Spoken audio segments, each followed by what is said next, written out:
పెట్టి 4 గంటలు కూర్చోబెట్టి రాజ్యాంగం అంటే ఎలాగుంటుంది, మనిషి రాజకీయం ఎలా చేయాలని ఒక చిన్న పిల్లగాన్ని కూర్చోబెట్టి బోధించినట్టు మంచిగా చెప్పిండు. ఎంతమంది ఉన్నారు అలా బీసీ నాయకులు?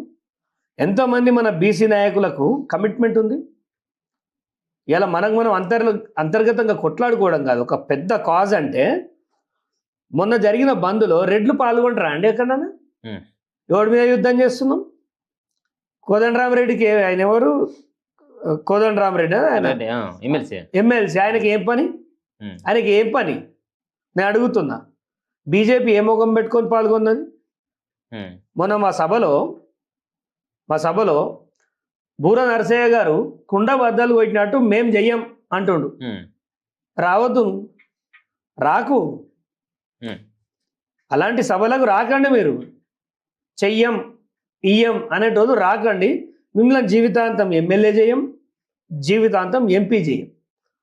ఇవాళ విశారదన్ మహారాజ్ గారి యొక్క ఆలోచన విధానం ఎంత గొప్ప ఉంటుందో నేను దగ్గరికి వెళ్ళి చూసిన.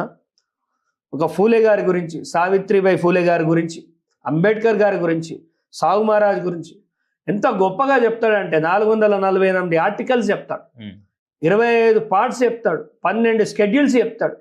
ఏ బీసీ సంఘంలో మన వాళ్ళైనా ఇప్పటివరకు రాజ్యాంగంలోని విషయాలు మాట్లాడిరా? బట్టిఫై కొట్టి తీసుకురావడం కాదండి, ప్రజలు సమాచారం కోరుకుంటారు మన నుంచి. నేను విశ్వసించిన డాక్టర్ విశారదన్ మహారాజ్ అయితే ఖచ్చితంగా తెలంగాణలో ఒక మార్పు వస్తుంది.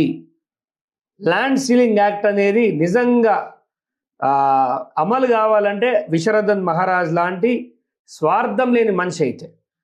ఇలా సపోర్ట్ చేస్తే ఏమంటారు అంటే చక్రధర్ ఎన్ని పార్టీలు, అరే బాబు నేను